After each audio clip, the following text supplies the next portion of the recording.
뉴욕 증시는 실망스러운 주택 지표로 나흘 만에 소폭 하락하며 쉬어가기 장세를 보였습니다.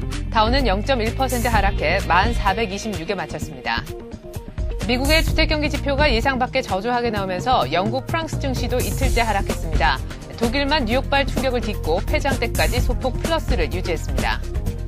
국제유가는 미국의 지난주 원유 재고량이 감소했다는 소식에 배럴당 80달러 선에 바짝 다가섰습니다. 금값은 장중 1150달러를 돌파해 또 최고치를 경신했습니다. 이명박 대통령은 오늘 오전 버락 오바마 미 대통령과 한미 정상회담을 갖고 북한 핵 문제 등 양국 현안에 관해 논의합니다. 이에 앞서 오바마 대통령은 한미 FTA에서 해결해야 할 세부 문제가 아직 남아있다고 밝혔습니다. 안녕하십니까. 이슈앤마켓의 최리나입니다. 3일 연속 올랐던 뉴욕 증시가 결국 나흘 만에 하락하고 말았습니다. 하지만 그 하락폭은 크지 않았는데요. 다우가 0.1% 그러니까 11포인트 정도만 빠지면서 1426에 끝났습니다. 무엇보다 주택 관련 지표가 부진한 점이 가장 큰 악재로 꼽히고 있는데요. 미국의 지난달 그러니까 10월 주택 착공을 예상은 증가 정도로 60만 건 정도로 봤었는데 결국 11% 가까이 급감을 하면서 시장에 충격을 준 것으로 보여집니다. 이 여파가 유럽 증시까지 갔던 모양인데요. 보다 자세한 글로벌 증시 동양종금증권 장영철 과장과 함께 알아보도록 하겠습니다. 안녕하세요. 네, 안녕하십니까. 네, 뉴욕 증시 주택 지표 악화로 소폭 떨어졌네요. 네, 이번 주에 이제 주요 지표 중에 하나인 이슈였던 게 이제 주택 관련 지표였는데요. 일단 진짜 생각보다 뚜껑을 열어보니까 주택 지표가 좀 이렇게 좋지 않게 나오면서 일단 시장이 어제 좀 약간의 충격적인 좀 상황을 연출할 걸로 좀 예상을 많이 했었는데 실제로 지금 뭐 그런 일이 좀 많이 안 일어났습니다. 일단 뭐 다우 차트 보면서 한번 말씀을 드려보겠습니다. 예. 네, 어제 같은 경우에 주택 지표 그 개선세가 어제 그 유럽 시장 자체를 초반에 그 상승세를 좀 몰아갔었는데요. 실제로 이게 지표가 나오자마자 좀 이렇게 하락하는 그런 모습을 좀 패턴을 많이 이어갔습니다. 이제 뉴욕 지표 같은 경우에는 장 초반에 좀 이렇게 하락세로 많이 출발했었는데요.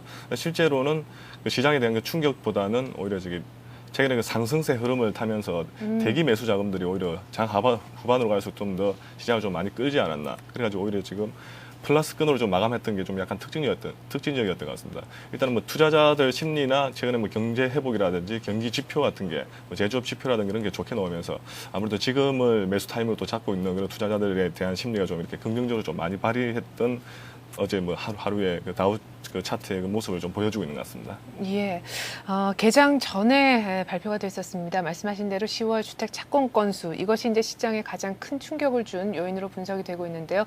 그나마 또 크게 빠지지 않은 것은 다우 전체로 봤을 때는 좀 다행이다 싶습니다. 예. 이 지표가 얼마나 안 좋았는지 함께 좀 알아보죠. 예, 어제 그 뉴욕 그 주택 착공 건수 같은 경우에 일단 전월 대비 한 10.6% 정도 감소했습니다. 한 51만 9천 건 정도로 나타났는데요. 일단은 뭐 주택 지표 착공 건수도 그렇지만은 그 내부적으로 봤을 때 일단 뭐 단독주택 착공 건수 같은 경우는 한 6.8% 정도 감소하고 그다음에 아파트 착공이 좀 많이 줄어들었습니다. 한 34.6% 정도. 실제로 공동주택에 대한 수요가 부진이 굉장히 좀 이제 저조하지 않았나 그렇게 좀 많이 나타내고 있고요. 그다음에 향후 주택 착공 건수에 대한 그 수요로 볼 수 있는 착공 허가 건수라는 게 있습니다. 그게 4% 정도 감소하면서 이제 지난달 한 5월 이후 이제 최저치로 이제 좀 하락을 했었는데요. 뭐 특징적이었던 게 일단은 그 생애 그 주택 자금에 대한 그 생애주택 첫 구매자 그 세제 지원 자체가 좀 이렇게 마감한다는 소식 때문에 오히려 착공하는 건설업체들이 주택 허가를 좀 많이 내지 않았던 게 그게 아무래도 이제 향후 주택 착공 건수에 대한 그 하락세를 좀 나타낼 것 같은데요. 일단 뭐 그 그래프를 준비했던 그래프를 한번 보시면서 한번 보시겠습니다. 그래프를 보시면 일단 주택 착공 건수 같은 경우에는 완만하게 좀 하락을 계속 하고 있었는데요. 최근에 좀 상승세를 좀 돌았었습니다. 한 달간, 두 달간 정도 상승세를 돌았다가 어제 같은 경우 약간의 좀 이렇게 소폭 좀 감소하는 그런 패턴을 좀 이어갔던 게 좀 특징적이었고요. 네. 일단 뭐 착공 허가 건수 같은 경우에도 향후 그다음에 다음 달 경우 주택 착공 건수에 대한 그게 지표로 좀 나타날 예정인데 일단은 착공 허가가 좀 많이 나타나지 않았으니까 당연히 착공 건수도 좀 적어질 거라고 일단 그렇게 좀 예상을 해보는데요. 네. 일단은 뭐 중고주택 가격이나 중고주택에 대한 그 거래 건수 같은 게 좀 높아지면은 아마 주택 착공 건수도 좀 다시 한 번 더 좀 상승포로 좀 자리 잡아가지 않을까 일단 그렇게 좀 예상하고 있는데 어제 뭐 최근의 패턴으로 봤을 때는 어제 그 지표 주택 지표는 그렇게 시장에 큰 충격으로는 일단 작용을 하지 않았던 것으로 좀 분석되고 있습니다. 네, 말씀하신 대로라면 일단은 향후의 주택 시장의 어떤 경기를 미리 보여주는 어떤 착공 허가 건수도 주택 착공과 함께 지금 감소를 한 것으로 집계가 되고 있기 때문에 향후의 주택 시장 지표도 조금 안 좋을 수 있다라고 말씀하신 것 같은데 조금 더 구체적으로 주택 시장 전망을 좀 해주신다면요. 예, 어제 같은 경우는 일단 착공 허가 건수가 좀 많이 줄어들었던 게 일단 그 생애 첫 주택 구매자 세제 지원이 한 $8,000 정도 이제 세금 지원이 이번에 11월 달 정도로 지금 종료될 예정이었습니다. 네. 종료될 예정인데 실제로 이제 미 정부에서는 4월 달까지 연장을 한다는 방침을 이제 두었었거든요. 근데 4월 달까지 연장을 한다는 방침이 최근에 나왔기 때문에 아마 착공 허가에 대한 그 건설업체들에 대한 수요로서 아직 나타나지 않았던 것 같은데 네. 일단 뭐 향후에 뭐 오늘 아니면 뭐 내일 한 달, 두 달 이렇게 지나가면서 아마 착공 허가도 계속 이렇게 일어나지 않을까. 이게 세금 왜냐하면 최근에 그 주택 지표의 가장 큰 이슈 중에 하나가 이제 정부에 대한 그 정책이었습니다. 어떻게 세금에 대한 그런 뭐 세제 지원이 이렇게 이루어지냐 그게 제일 컸던 것 같은데 일단 뭐 최근에 그 주택 경기가 좀 회복세를 나타내고 있는 와중에 이제 11월로 나왔던 걸 그대로 이제 그대로 마감하는 게 아니고 일단 연장을 시키면서 아무래도 주택에 대한 그 수요를 아마 정부 측에서는 굉장히 좀 이렇게 경기 회복을 이어가지 않을까 그렇게 예상하면서 4월 달까지 연장을 했던 것 같은데요. 일단 4월 달까지 연장했던 거에 따라서 아마 착공 허가는 계속 일어나지 않을까 최근에. 그러면서 아무래도 주택 그 착공 건수도 좀 이렇게 다시 또 활발하게 아마 일어나지 않을까 그런 쪽에도 아마 그 정부 쪽에서는 그렇게 아마 심리를 부과시켰던 게 아마 그런 심리를 부과시켰던 게 향후 그 주택 지표에 대한 오히려 좀 호재적으로 아니면 긍정적인 것으로 좀 작용할 것으로 일단 예상을 해봅니다. 네, 당초 11월 말 정도에 세제 혜택이 종료될 것으로 알고 건설업체가 수요 부진을 우려해서 미리 좀 당겨서 몸을 사렸던 것이 이 같은 지표의 악화로 이어지지 않았나 싶은데 4월로 연장이 돼서 지금 한시적으로는 좋을 수 있겠지만 또 4월에 임박해서는 지금과 같은 비슷한 상황도 잠깐이나마 연출될 수 있을 것 같다는 생각도 듭니다. 한편 10월 소비자 물가 결과도 공개가 됐는데요. 어떻게 물가가 인플레를 걱정할 수준으로 나왔나요? 일단 어제 그 물가 지수 이제 발표됐는데요. 실제로는 인플레이션을 우려할 만한 수치 정도로 일단 나타나지는 않았습니다. 일단 뭐 전월 대비해서 0.3% 정도 일단 상승을 했는데요. 일단 시장 전망치는 약간 좀 상회했습니다. 특징적으로 이제 국제 유가가 상승으로 함에 따라서 일단 휘발유라든지 연료 가격이 상승하면서 소비자 물가 지수 좀 약간 상승했던 그런 폭을 나타내고 있는데요. 네. 그다음에 그다음에 근원 CPI 같은 경우에도 굉장히 좀 이렇게 소폭 좀 증가하는 모습인데요. 일단 그래프를 보시면서 한번 설명드리겠는데요. 일단은 뭐 소비자 물가 지수 같은 경우에는 월간 단위로는 좀 꾸준하게 좀 상승을 하는 패턴을 좀 나타나고 있는데 네. 워낙 흐름 자체가 월 단위로 최근에 좀 많이 움직이다 보니까 그 크게 하락폭을 한번 이어갔던 이후부터 최근에 좀 회복세를 좀 나타내고 있는 그런 모습을 좀 보이고 있습니다. 네. 이게 아무래도 저금리 정책이 계속 이렇게 유효하게 한 번씩 이렇게 발동되면서 아마 물가지수도 이렇게 굉장히 이렇게 변동성을 크게 나타냈던 것 같고요.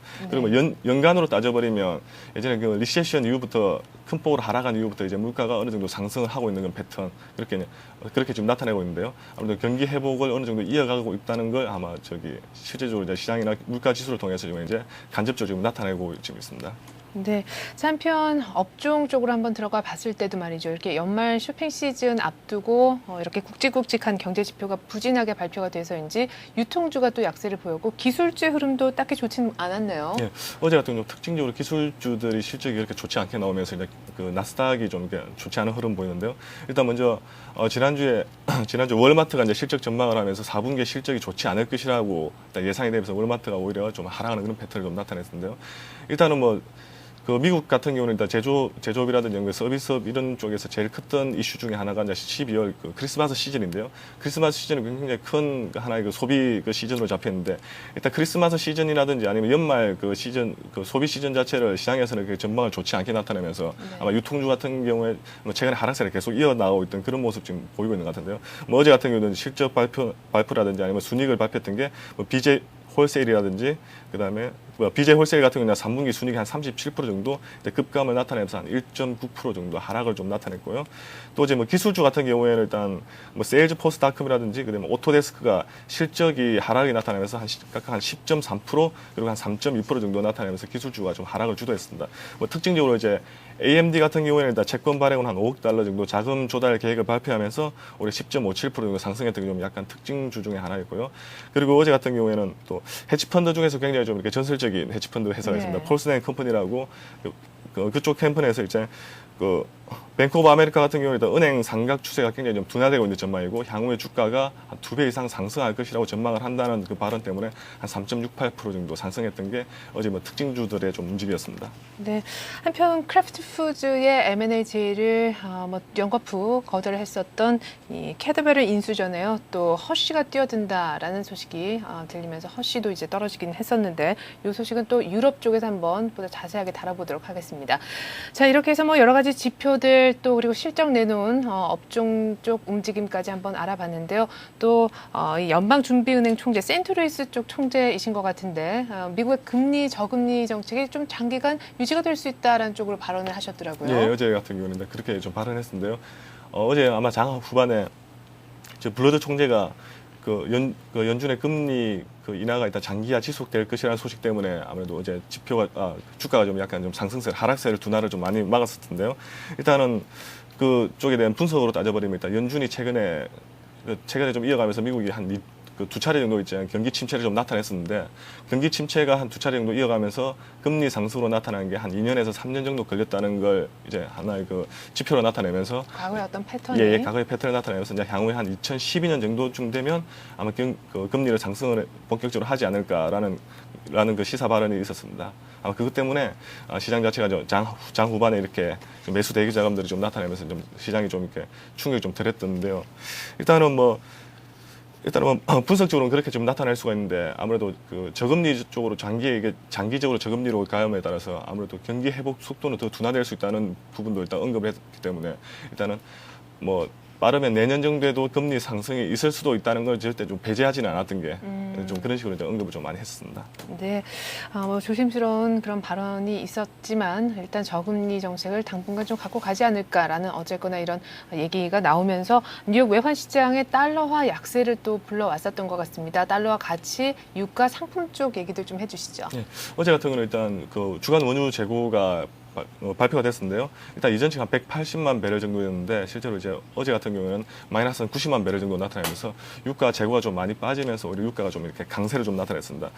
그 서부 텍사스산 중진유 같은 경우 한 79.58달러 정도 다시 또 80불 근처에 지금 이제 다가와 있고요. 예. 뭐 어제 같은 경우에는 그 블러드 총재의 그 저금리 장기화 기조로 인한 그 발언으로 인해서 달러가 또 좀 약세를 나타내는 그런 패턴을 좀 이어갔었습니다. 그리고 금값이 또 지금 이제 사상 최고치를 지금 이제 나타내고 있습니다. 일단 달러가 약세를 받으면 금값은 그대로 지금 직격탄으로 좀 맞는 것 같은데요. 일단 온스당 네. 1,141.2달러 정도로 지금 나타내고 있는데 뭐 내년 초반까지 1,200달러까지 보고 있는 그런 리포트도 굉장히 좀 쏠쏠하게 나오고 있는 거 보니까 아무래도 좀 금값에 대한 뭐 강세 전망은 좀 아무래도 조만간부터 지금 계속 이렇게 이어질 것이라고 일단 그렇게 지금 이제 예상되고 있습니다. 예. 자, 간밤에 주택 관련 지표가 좋지 못했지만, 물론 그렇게 해서 다우가 소폭 하락하긴 했지만, 장 막판에 오히려 대기 매수세가 유입이 되면서 또 저금리 장기화 전망 발언이 센트루이스 연방은행 총재 입에서 나옴으로 인해서 크게 떨어지지 않고 소폭 하락으로 끝나는 정도로 그나마 선전했다라는 느낌을 줬는데요. 오늘 밤에도 또 굉장히 중요한, 어떻게 보면 이번 주 뉴욕 증시에 있어서 가장 중요한 지표가 발표가 됩니다. 10월 경기 선행지수 포함해서 오늘 밤 주 일정도 한번 챙겨보죠. 네, 오늘 밤에는 이제 주간 실업수당 청구 건수가 발표되고요. 그다음에 이제 제일 중요한 이슈 중에 하나인 이제 10월 경기 선행지수가 발표됩니다. 그리고 11월 필라델피아 제조업 지수가 발표되는데요. 일단 실업수당 청구 건수 같은 경우에는 이전치에 비해서는 약간 소폭 증가할 것이라고 이제 그렇게 좀 이제 예상은 되고 있고요. 중요한 이슈 중에 하나인 10월 경기 선행지수가 이전치보다는 일단 전망되고 있는 게 좀 소폭 좀 하락할 것이라고 일단 그렇게 좀 많이 잡고 있는 게 좀 약간 우려를 나타낼 것 같고요. 네. 그리고 11월 필라델피아 제조업 지수도 이전치에 비해서는 전망치는 약간 소폭 좀 상승할 것으로 좀 이제 예상되고 있기 때문에 뭐 필라델피아 지구 쪽 제조업 기업들에 대한 그 전망은 앞으로도 좀 이제 좀 좋지 않을까 일단 그렇게 좀 예상이 되고 있습니다. 네, 10월 경기 선행지수가 이전에는 전월 대비 1% 상승을 했었는데 조금 소폭 둔화된 0.4% 상승 정도가 지금 점쳐지고 있는 것 같습니다. 이 정도만 나와도 7개월 연속 상승이라는 데 의미를 둘 수가 있을 것 같은데요. 예상치에 얼마나 또 부합하는지 한번 지켜볼 일인 것 같습니다. 자, 그리고 오늘 밤에도 주요 기업들의 실적 발표가 역시나 있죠? 네, 맞습니다. 오늘 밤에도 이제 기업들의 실적 발표였는데요. 일단 윌리엄 소노마부터 시작해가지고 풀라커, 그다음 캐주얼 메일, 갭, 그다음 그 스포팅 굿즈 시작해가지고 유통주들이 좀 일부 좀 포진되어 있는데요. 네. 실제로 이제 그 이익 전망치라든지 실제로 그 나와 있는 발표치라든지 유통주에 대한 그 전망치는 좀 비슷하게 나올 것이라고 시장에서는 이제 전반적으로 좀 예상을 하고 있습니다. 네. 한편 유럽 시장 마감 소식도 궁금한데요. 미국의 지표 부진이 유럽 쪽에도 여파가 좀 있었던 모양이더라고요. 일단 이제 유럽 시장 같은 경우에는 그 미국의 이제 주택 지표 그 부진이 아마 시장이 좀 충격을 좀 줬었는데요. 어제 같은 경우는 큰 M&A 이슈도 하나 있었습니다. M&A 이슈에 대한 그 호재도 있었는데요. 일단 그 지표 부진이 아마 혼조세를 좀 많이 마감했던 것 같은데, 예. 뭐 영국이라든지 프랑스 같은 경우 하락으로 좀 마감을 했고, 이제 독일 많이 좀 상승했었는데요. 어제 뭐 호재 중에 또 하나였던 게 저희 그 허쉬와 그다음에 저 이탈리아 초콜릿 제조업체죠. 페레로가 이제 캐드버리를 공동 인수한다는 그 논의가 있으면서 아무래도 이게 호재로 좀 작용했던 것 중에 하나로 좀 이제 인식되고 있습니다. 네, 잘 들었습니다. 이렇게 해서 오늘 글로벌 증시는요, 동양종금증권 장영철 과장과 함께 알아봤습니다. 말씀 잘 들었습니다. 감사합니다.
네, 그렇다면 이 같은 글로벌 증시 바탕으로 해서 오늘 우리 장은 또 어떤 흐름을 보일지 전망 들어보는 시간 갖도록 하겠습니다. 신한금융투자 의정부 지점의 최용 대리입니다. 안녕하세요. 네, 안녕하십니까? 네, 간밤에 뉴욕 증시는 주택 관련 지표가 좀 부진해서 소폭 떨어지긴 했습니다만 어제 우리 장은 외국인들이 선현물 모두 사주면서 11월 들어 처음으로 1,600을 돌파했잖아요. 오늘 완전히 안착하는 그런 종가가 나올 수 있을까요?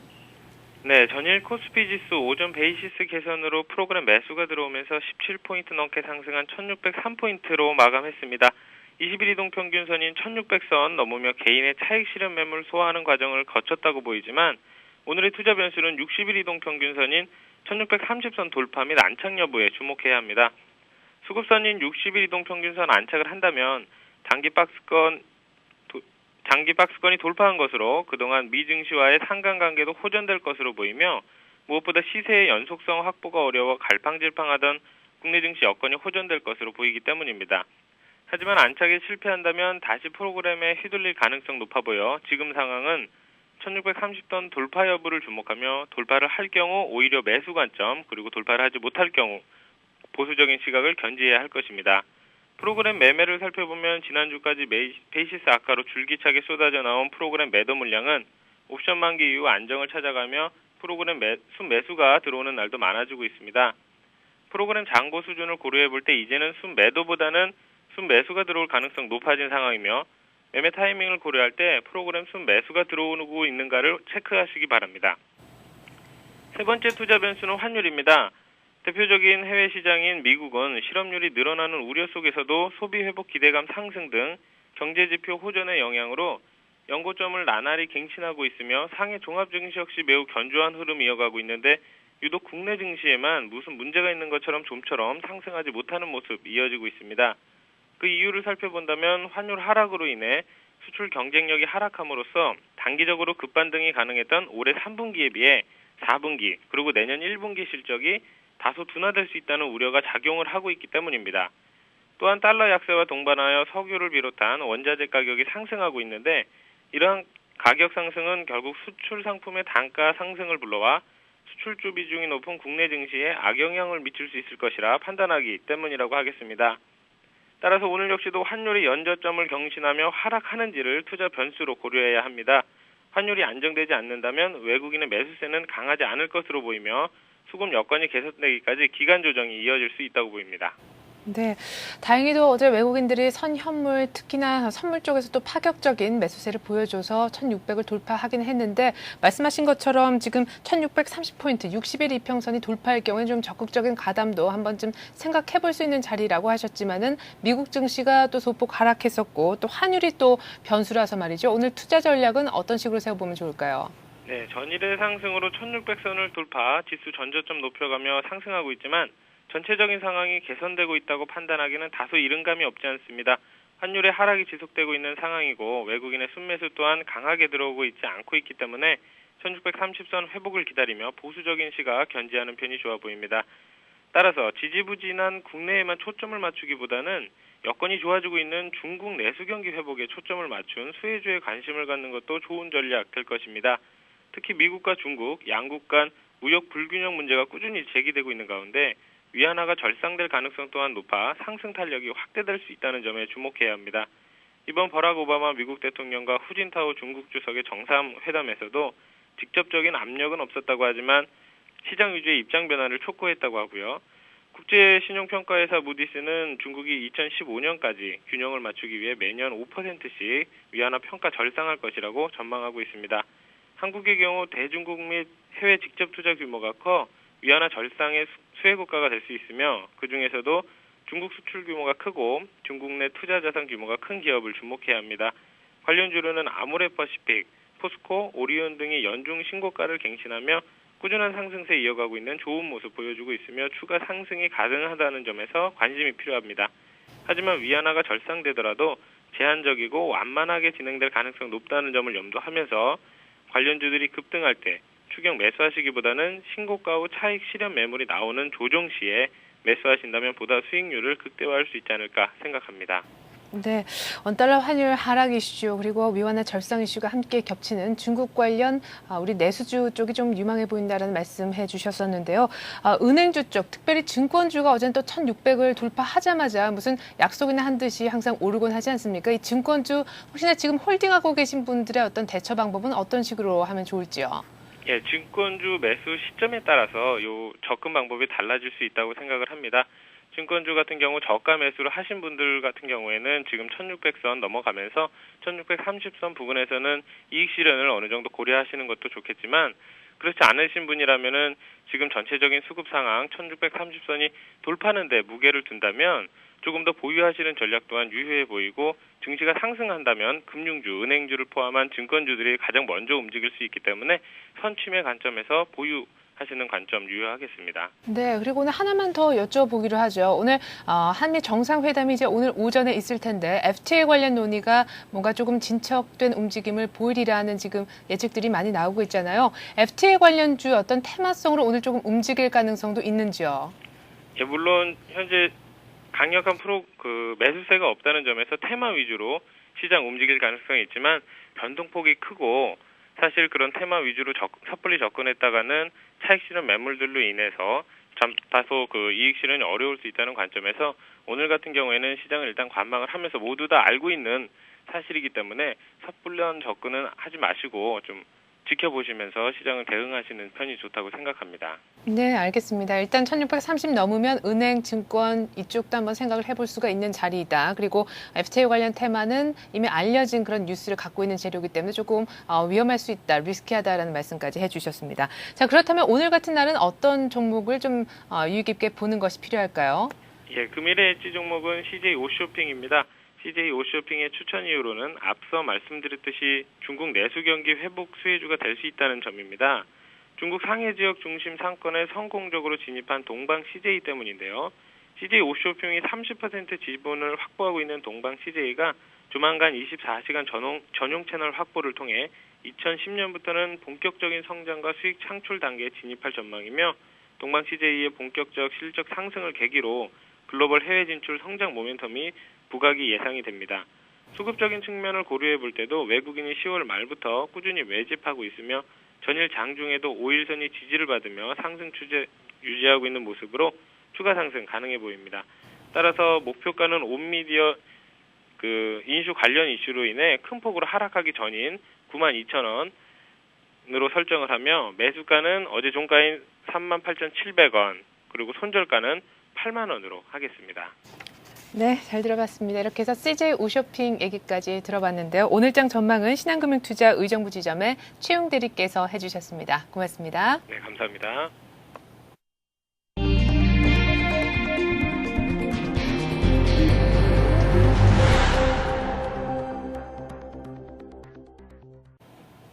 네, 첫 방한한 오바마 미 대통령이 오늘 오전 이명박 대통령과 한미 정상회담을 갖게 됩니다. 세 번째 정상회담이 될 것 같은데요. 북핵 일괄 타결, 즉 그랜드 바겐에 대한 구상뿐만이 아니라 지금 지지부진한 교착 상태에 빠져있는 한미 FTA에 관한 논의가 있을 것으로 보여집니다. 정부의 세종시 기업 유치를 위한 각종 인센티브가요, 지금 막 형평성 논란에 휩싸이게 생겼습니다. 땅값을 파격적으로 할인해 분양한다든지 경제 자유구역 수준 혹은 그 이상의 세제 혜택을 약속했기 때문입니다. 국세청이 해외 조세 피난처 등을 이용해서 거액의 재산을 빼돌린다든지 혹은 외국에서 발생한 소득을 신고하지 않는 경우를 좀 잡아내기 위해서 전담 센터를 지금 만들어 강력하게 대응할 방침을 마련했다라고 합니다. 자, 그리고 앞으로 조선 등 수출업체들의 선물한 거래를 할 때 달러를 팔 때 말이죠. 과도하게 실수요 이상 125% 이상은 거래를 하기가 좀 어려울 것으로 보여집니다. 이 같은 일부 수출 기업의 과도한 선물한 거래가 우리 외환 시장을 왜곡시키고 있다는 정부의 판단 때문입니다.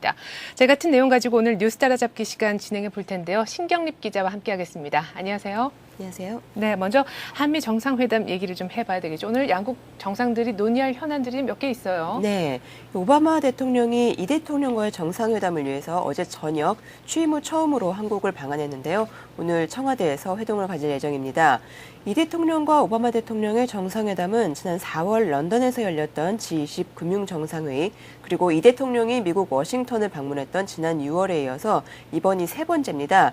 이 두 정상은 오늘 북한 핵 폐기를 위한 방안에 대한 세부 조율과 함께 이 대통령이 제안한 북핵 그랜드 바겐, 즉 일괄 타결 방안에 대해서도 심도 있는 논의를 벌일 것으로 예상됩니다. 이 두 정상은 또 지난 2007년 4월에 협상이 타결된 이후에 지금 의회 비준 과정에서 발목이 잡혀 있는 한미 FTA 문제에 대해서도 의견을 교환할 예정인데요. 이 문제에 대해서는 두 정상이 조속한 비준을 위해서 노력한다는 정도의 선언적인 합의가 나오는 것이 지금 가장 유력한 방안으로 예측이 되고 있습니다. 네. 이와 함께 내년 11월 서울에서 열리는 G20 정상회의의 성공적인 개최를 위한 협력 방안도 논의될 것으로 보입니다. 다만 이 한국군의 아프가니스탄 파병과 또 한미 간 전시작전 통제권 문제 등에 대해서는 이번 회동에서는 논의되지 않을 가능성이 높습니다. 이 박선규 청와대 대변인은 한미 양국이 상호 이해를 통한 완벽한 공조를 이루고 있다면서 이번 정상회담의 주요 의제는 북핵 문제와 한미 FTA, G20 정상회의와 기후변화 협약 등이 될 것이라고 밝힌 바 있습니다. 네, 경제와 관련해서 가장 관심이 가는 것은 역시나 한미 FTA 대목이 아닐까 싶은데 지금 교착 상태에 빠져 있잖아요. 조금 의미 있는 진전을 기대해봐도 좋을까요? 네, 청와대 측에 따르면은 한미 FTA는 이번 정상회담의 가장 중요한 의제 가운데 하나입니다. 청와대는 우리 측이 한미 FTA가 어느 정도까지는 가야 한다는 그 희망을 미국에 이미 전달을 했고, 네. 또 미국 의회에서도 한미 FTA 비준을 촉구하는 모임이 결성되는 등 지금 이 문제가 진척될 수 있는 상황이 어느 정도 조성이 되고 있다면서 이번 정상회담에 상당히 긍정적인 기대를 내비치고 있습니다. 또 실제 이 최근 미국 하원의원 88명이 한미 FTA의 의회 비준 준비를 요구하는 서한을 오바마 대통령에게 전달을 했고요. 또 로렌스 서먼스 미 국가경제위원회 의장도 앞서 열렸던 한미 재개회의 총회에서 미국 정부가 한미 FTA 비준을 위한 준비를 하고 있다고 밝힌 바가 있습니다. 하지만 이번 회담에서 양국이 조속한 비준을 위한 노력을 기울인다는 선언적 합의 이상의 결과를 도출하기는 쉽지 않다는 관측이 아직까지는 우세합니다. 미국 백악관과 행정부 그리고 의회 일각에서 한미 FTA에 대한 대표적인 수정을 요구하고 있어서 이번 정상회담에서도 이 오바마 대통령이 자동차와 쇠고기 부문 등의 보완이 필요하다는 기존 입장만을 재확인할 가능성이 높기 때문입니다. 또 한 가지 지금 집중 조명을 받고 있는 의제는 북한 핵 문제 해결 방안인데요. 이와 관련해서 오바마 대통령은 방안에 앞서서 이명박 대통령과 북핵 및 미사일 확산 문제에 대해서 포괄적인 해결을 이뤄낼 필요에 대해서 완벽한 의견 일치를 보고 있다고 언급을 한 바 있어서 그 이 대통령이 제안한 이 그랜드 박앤에 상당히 긍정적인 입장인 것으로 알려지고 있습니다. 네, 간밤에 보니까 오바마 대통령이 폭스뉴스하고 인터뷰를 했던데요. 특별히 한미 FTA 문제 일부에 대해서는 세부적으로 조율할 게 좀 남아 있는데 지금 오바마 대통령 역시 한미 FTA가 이번 그 회동을 통해서 좀 마무리되길 바란다라고 얘기를 했는데 선언적 합의 이상의 뭔가가 나올지 글쎄요, 끝까지 한번 봐야 될 것 같습니다. 자, 그리고 정부가 세종시 기업 유치를 위해서 지금 안간힘을 쓰고 있는데 인센티브를 주기로 했었죠. 근데 이것이 형평성 논란을 지금 낳고 있습니다. 세종시 수정안 추진까지 넘어야 될 산이 참 많은 것 같아요. 네, 이 정치권과 재계에서는 지금 이 세종시 문제와 관련해서 그 세종시 특별법 개정 그리고 기업 유치를 위한 인센티브의 형평성 논란과 함께 실제 기업 참여 여부의 불확실성 등을 정부가 해결해야 할 지금 걸림돌로 꼽고 있습니다. 특히 이제 우선 잠재워야 할 숙제가 이 세종시 기업 유인책을 둘러싼 형평성 논란입니다. 지난 17일에 조성래 전국경제인연합회 회장도 이 정은창 국무총리와 가진 만찬 자리에서 세종시에만 지나치게 많은 지원이 집중돼서 다른 곳에서 불만이 생기지 않도록 해달라고 당부를 했는데 네. 이 또한 이런 형평성 논란을 우려한 발언으로 풀이됩니다. 특히 기존 경제자유구역과 기업도시 그리고 각 지역에 위치한 공단 입주 기업들과의 역차별 논란이 확산될 경우 세종시 사업이 자칫 총체적 난국에 빠질 우려도 지금 지적이 되고 있습니다. 현재 정부는 세종시의 원형지 개발을 골자로 하는 땅값 혜택과 또 경제자유구역 수준의 다양한 세제 혜택을 검토하고 있는데요. 경제자유구역과 마찬가지로 3년 동안은 법인세와 소득세, 취득세, 등록세 그리고 재산세 등을 100% 감면해주고 그 이후에 2년 동안은 50%를 감면해주는 방안입니다. 수입 자본제에 대해서도 3년간 관세를 부과하지 않는 방안 등이 지금 세종시 그 세제 혜택의 핵심을 이루고 있는데요. 네. 문제는 이 같은 정부의 기업 유인책이 기존 경제자유구역과 또 공단에 입주해 있는 기업들에게는 상대적인 박탈감을 가져다 줄 수 있다는 점입니다. 일각에서는 이 같은 형평성 문제가 기존 공단 입주 기업들의 연쇄 이전으로 이어질 수 있다는 우려의 목소리도 높아지고 있는 실정입니다. 정 총리는 이와 관련해서 세종시가 슈퍼 기업 중심 도시가 되거나 또 특혜를 받는 것 아니냐는 우려가 나오고 있는 만큼 세종시에 대해서 기업 중심 도시라는 용어는 더 이상 사용하지 않겠다고 밝혔는데요. 네. 이 세종시 문제를 둘러싼 총리의 고민의 깊이를 가늠하게 하는 대목이라고 할 수 있겠습니다. 네, 행정 복합 도시에서 기업 중심 도시로 바뀌었는데 이 기업 중심 도시도 지금 용어를 쓰지 못한다면 다음에 또 어떤 용어가 등장을 할지 그것도 좀 재밌어 보입니다. 일단은 뭐 형평성 논란이 지금 있다고 하셨지만 그 이면에는 그만큼 논란이 있을 정도로 지금 인센티브가 파격적이라는 얘기잖아요. 그렇다면은 계산기를 두들겨 보고 기업도 분명히 좀 최대한 그런 인센티브를 활용하고자 할 텐데 지금 재계 쪽 움직임은 어떤가요? 네, 재계는 지금 세종시 문제로 무척 바빠졌습니다. 때마침 지금 기업들이 내년도 경영계획을 수립하고 있는 와중이기 때문에 세종시로의 계열사나 사업 기능 또 설비 이전을 검토하기에도 지금이 적합한 시기로 분석되기 때문입니다. 현재 기업들은 어떤 사업이나 기능을 세종시에 입주시키는 것이 장기적으로 가장 유리한지를 판단하기 위한 작업에 각자 돌입한 상태인데요. 정부를 도와주겠다는 차원이 아니라 인센티브를 최대한 활용해서 경쟁력을 높이는 발판으로 삼겠다는 것이 기업들의 이 검토의 대전제가 되고 있습니다. 네. 이 표를 보면서 각 기업들의 지금 방안을 설명을 드리겠는데요. 삼성의 경우는 이제 삼성전자의 휴대폰 신규 라인과 또 신사업 관련 공장 일부를 세종시에 구축하는 방안을 고려 중인 것으로 알려졌습니다. 이 휴대폰의 경우 회사의 시장 점유율 목표가 상향 조정되고 있어서 물량 증가에 적절히 대응할 수 있는 신규 라인이 필요한 상황인 만큼 해외 공장 건립과 견줄만큼의 비용 절감 인센티브가 주어진다면 신규 라인을 세종시에 세울 수 있다는 입장입니다. 또 그룹 안팎에서는 삼성전자의 태양전지와 바이오시밀러, 또 삼성 SDI의 2차 전지 등도 이전이 유력한 사업으로 검토가 되고 있습니다. LG그룹 안팎에서는 LG화학의 자동차용 배터리 공장, 그리고 LG생명과학 등이 세종시로 갈 수 있다는 분석이 나오고 있고요. 이 현대 기아차 그룹은 연구소 등을 신설하거나 이전할 계획을 수립한다는 방침입니다. SK그룹은 연구개발 분야가 세종시에 적합하다고 잠정 결론을 내린 상태인데요.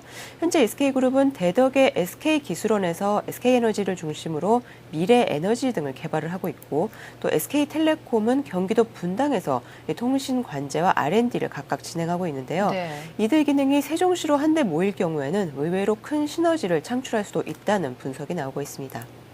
네, 다음 소식입니다. 국세청이 어제 역외 탈세 행위 근절을 위해서 칼을 뽑아 들었는데요. 이름하여 역외 탈세 추적 전담센터라는 것을 어제 발족했더라고요. 네, 그렇습니다. 이 국세청이 최정예 인원으로 구성한 이 역외 탈세 추적 전담센터를 어제 발족을 했는데요.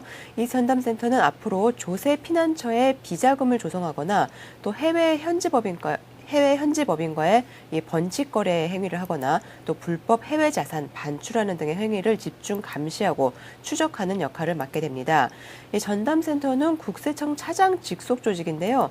이 기존의 해외 은닉재산 전담 태스크포스를 흡수해서 이 정보 수집과 국제 공조, 조사 지원 등 다양한 업무 특성을 망라할 수 있는 국세청 내에서도 이 최정예 요원들을 선발해서 구성했다는 것이 국세청 측의 설명입니다. 네. 특히 전담센터는 해외 투자에 대한 국세청의 정보 수집 활동을 강화해서 기업과 자산가들의 역외 탈세 행위를 차단한다는 계획인데요.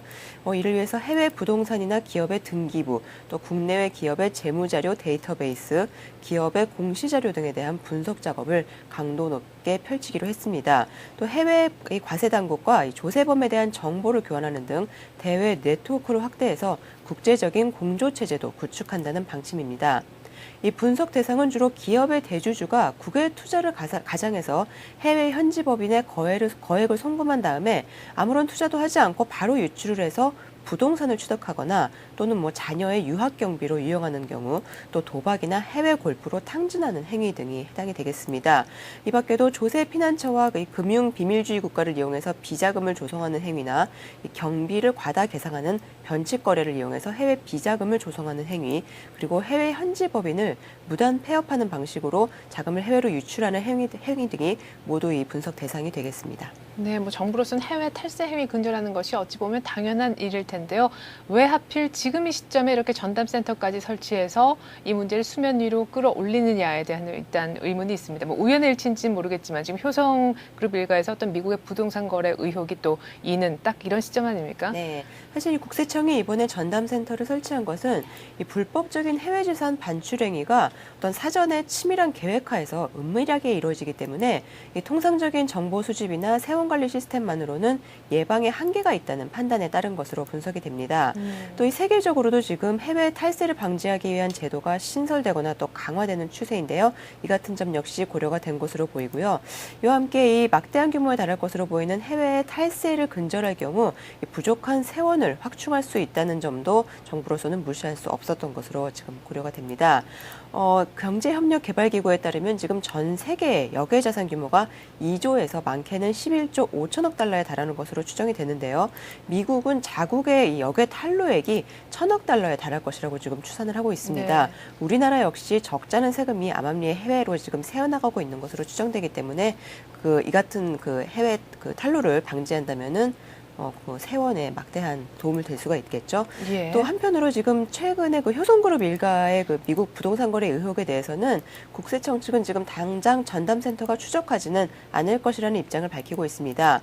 이 국세청은 탈루 의혹이 제기가 될 경우에 우선순위를 갖고 이 사실 확인에 들어가는 것이 원칙이긴 하지만 이 효성 건에 대해서는 지금 검찰이 조사를 벌이고 있기 때문에 국세청에서 별도로 처리하지는 않을 것이라고 밝혔습니다. 네, 다음 소식입니다. 앞으로는 수출 기업들의 실제 수요의 125% 이상은 선물한 거래를 못할 거라고 합니다. 오늘 금융위가 이제 이 같은 내용을 발표할 예정이라고 하는데 현재 알려진 당국의 지침은 어떤 것인가요? 네, 금융위원회는 수출 기업들이 선물한 계약을 투기적인 목적으로 하는 행위를 바로잡기 위해서 오늘 오후에 외화 건전성 및 유동성 규제 방안을 발표할 계획입니다. 그 세부 내용은 표를 보면서 설명을 드리겠는데요.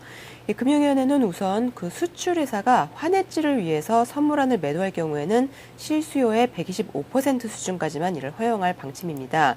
수출 기업의 연간 수출 물량이 1억 달러라면 같은 기간 동안에 1억 2,500만 달러까지만 은행과 선물안 계약을 맺을 수 있도록 하겠다는 것입니다. 네. 또 팔 물건, 즉 수출 물량이 없이 선물안 거래를 하는 것을 막기 위해서 기업 측이 실수요를 증빙하도록 하는 방안도 추진이 됩니다.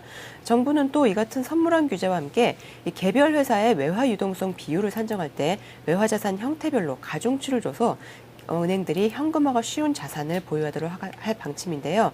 이 외화 자산의 일정 부분은 우량 등급 국공채나 은행 예치금 등 안전 자산으로 보유를 하되 안전 자산의 보유 범위는 전체 2% 수준으로 할 계획입니다. 또 이와 함께 수출 기업들이 개별 은행별로 행하는 선물한 거래 정보를 통합하는 시스템도 구축이 될 것으로 보입니다.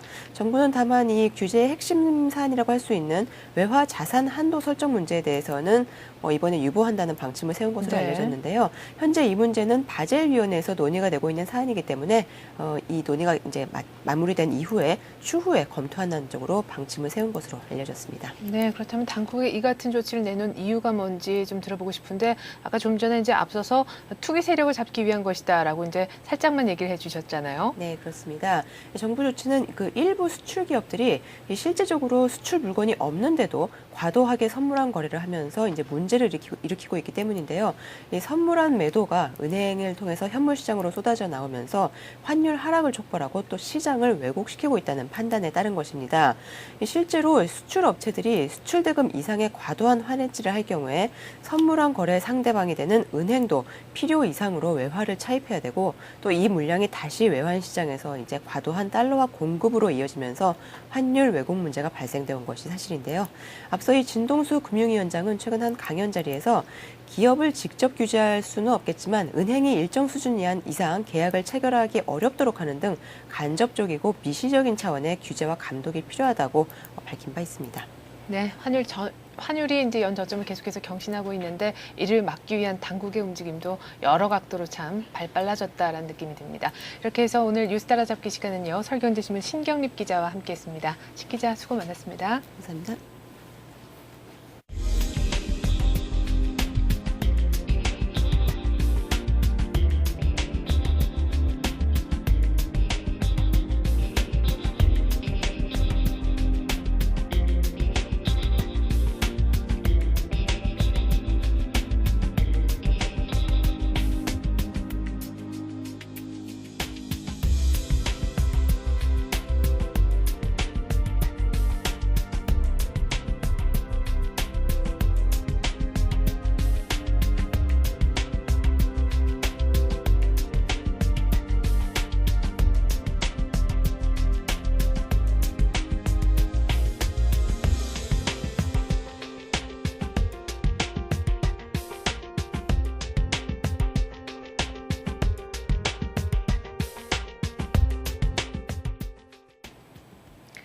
간밤에 뉴욕 증시가 주택지표 악화에 실망 매물이 나오면서 소폭 하락했습니다. 다우가 0.1% 11포인트 떨어져 1426에 끝났는데요. 무엇보다 주택지표 중에서도 10월 주택 착공 건수가 예상은 증가를 했었는데 예상 밖의 11% 급감이라는 안 좋은 결과를 내놓았기 때문입니다.